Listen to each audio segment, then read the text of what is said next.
going through treatment. I'm gonna stand behind the Make pit. sure we can all see the beauty of it. Oh yeah, Yes. make sure y'all got some diverse. We've got some In that case, minorities in here. that's knucklehead. Get off the stage. But I bet they can tell my Where is butterfly. Vernon Jones? He's been showing up at every one of these things.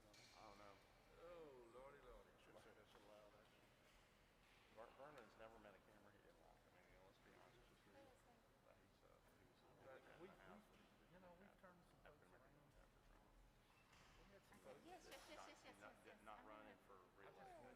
went last weekend and saw him and said, He's a vocal y'all have always been individual. Yes. Wouldn't you go I'm gonna see you tomorrow. Vernon is a vocal individual. Yeah. They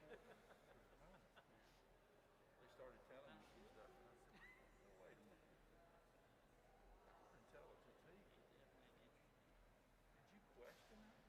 Because she's telling you what she's doing. I'm a very She's campaigning on the national Democratic platform. I grew up on She's talking about, she's telling people, I'm going to save your health care. I'm going to protect your pre-existing conditions. I'm going to, how are you going to do that in Georgia? So you need to be on the U.S. House. I'm going to provide school choice. I'm going to provide school choice. Good morning. Hey, how are you? Thank you. Appreciate y'all being here. Good to see Thank you, you. sir. You're doing all right? God bless you. Yeah, I'm glad you can come. Fancy seeing you here. Hey, Kat, how are you? You're good. No. I'm right here behind this penny. I'm good. Well, good afternoon, everyone. Let me thank you so much for being with us this afternoon. I also want to thank Commissioner Pat Wilson and the whole team at the Georgia Economic Development Department for being here today. And I just want to thank them as well for all that they've done on behalf of our citizens during the pandemic, not just working with private sector companies to create jobs, but just what they've done, helping our business be able to comply, explaining that to them so people could stay open when they were able to, and to be able to work with Dr. Toomey and her team. They have fielded a lot of calls and helped a lot of people, and I appreciate that, Pat, and the rest of your team. And I continue to tell people that when I go around the state. I believe that Georgia has the best economic development team in the country, just like we had the best First Lady who's with us today. So we appreciate Marty being with us. And I certainly believed that about our economic development team before the pandemic, but I even believe it more as we're going through the pandemic and working hard to protect lives as well as livelihoods in our state. And our team has served as a key resources to businesses in these challenging times, helping them operate safely under the most current public health guidance, linking them up with suppliers of PPE to keep their customers and their employees safe, and doing literally everything that they could to support business owners and hardworking Georgians who wanted to get back to work safely. And thanks to their efforts, we have again been named the top state for business for the 7th year in a row, something we are very proud of. And from July to the end of September, they've literally been the backbone of the creation of more than 10,000 new jobs, working with our private sector partners, outpacing that same time of last year by over 50%, which is amazing during a pandemic. So on behalf of the state, I couldn't be more grateful for the work at the department and for them continuing to put hard-working Georgians first. So thank you guys for that. Today, I'm really excited to be able to announce that we're fulfilling another promise from the campaign trail. The last 2 years, we've created incredible economic opportunity for Georgians in literally every corner of our state. From major companies like Papa John's moving their headquarters to Georgia, Amazon opening new high-tech facilities, and companies like Home Depot expanding its footprint in the metro Atlanta area, there has certainly been no shortage of good news to share. But while so much of our attention lands on what is happening in our state's capital city, too often good news happening outside the perimeter goes overlooked. As you all know, as Secretary of State, I traveled to all 159 counties across our state, many multiple times. And as governor, I've continued to do that. And I have seen firsthand the challenges, but also the opportunities that exist in rural Georgia. I've seen family farms using technology to enhance productivity. I've watched young entrepreneurs launch businesses to meet local needs, and major companies repurpose old buildings for world-class manufacturing. And in recent months, I've seen hard-working individuals repurpose those operations in the middle of a pandemic to produce hand sanitizer, face shields, and other critical supplies to help our citizens at a time of need. Back in early September, we announced some truly fantastic numbers to recap the fiscal year 2020 here in our state. Last year, our Department of Economic Development supported the creation of more than 24,000 new jobs in our state, totaling more than $7.4 billion in new investment. That's right, even despite the effects of a global pandemic, economic development projects located last year increased compared to the previous fiscal year. With tremendous growth in manufacturing, logistics, software development, and the tech industry sectors. But another area that saw significant growth was rural Georgia. During the fiscal year 2020, we saw a 30% increase in jobs created in communities outside of Metro Atlanta. From Valdosta to Calhoun, businesses large and small saw what we know to be true, that rural Georgia is ripe for investment. This is tremendous progress, but you have heard me say many times we cannot rest on our laurels.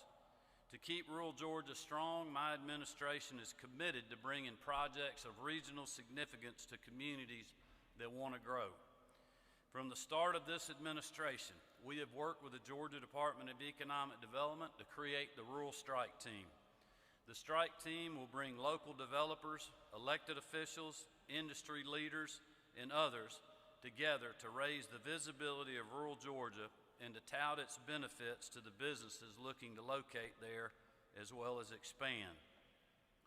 The Rural Strike Team will leverage state resources such as GDEC's Global Commerce Team, the Department of Community Affairs Regional Team, UGA's Carl Vinson Institute, ABAC's Rural Prosperity Center, and others to craft a marketing plan specific to communities, develop a target list of specific industries, and provide training to local leaders who are actively recruiting business projects.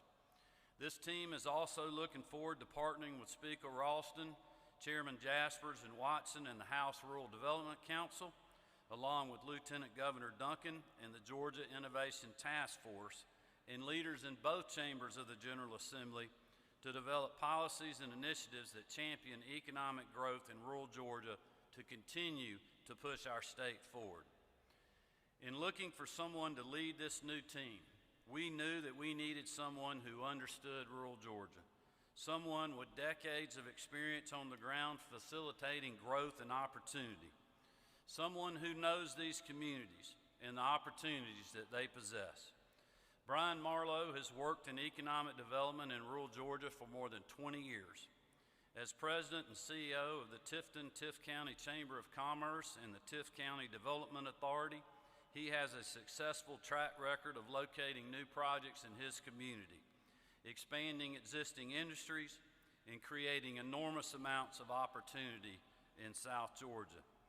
Brian is actively involved in countless local, regional, state, and national organizations that support economic development and continues to advocate for issues important to advancing rural Georgia, like widespread access to broadband, health care, and workforce training.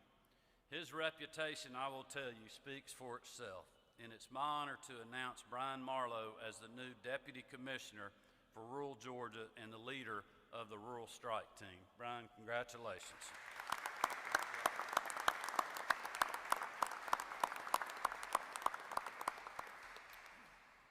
And as I said last year when we announced the creation of this team, we believe that we can land big projects in rural communities across our state. And we know that, especially in these unprecedented economic times, 30 jobs from local businesses expanding in a place like Claxton, plus 75 new jobs in a place like Summerville or anywhere else in rural Georgia, represents a game-changing investment, not only for that community, but for that region of our state. and I have every confidence that working with Pat and his top-notch team at GDEC, Brian will help us continue to move the needle in rural Georgia.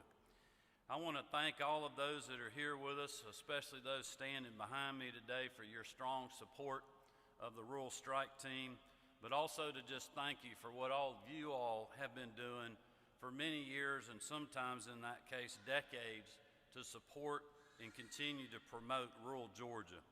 We have accomplished much in the first 2 years of my administration, but we have got to continue chopping wood. We have a lot of wood to chop. We are still facing a once-in-a-century global pandemic, and we all as state leaders have to remain laser-focused on protecting people, but also their paychecks. Working together, we will deliver on making Georgia the #1 state for business. Through pathways and access, we will make health insurance affordable for thousands and accessible to millions more, no matter their zip code. We will continue to champion education in Georgia and train a workforce to meet the demands of tomorrow. We will continue as well, and I want to encourage all Georgians to do this, to heed the guidance of public health officials to keep our communities safe and healthy. Now is no time to let our guard down. Even as our numbers are good, we've seen that in other parts of the country, COVID is spiking in many areas. So continue to do 4 things for fall. Wear your mask, watch your distance, wash your hands, follow the guidance. And the 5th thing that Dr. Toomey has added, get your flu shot. And with that, we will continue to champion education in Georgia, as well as train a workforce to meet the needs and the demands of tomorrow, which will be critical for the Rural Strike Team's work, as well as the Georgia Department of Economic Development's work. We will continue to put hard-working Georgians first. We're looking forward to getting Brian to work very soon, and I know this team will all be pulling in the same direction to keep rural Georgia moving forward and create even more opportunities in the future than exist today. So thank you very much, and God bless you all.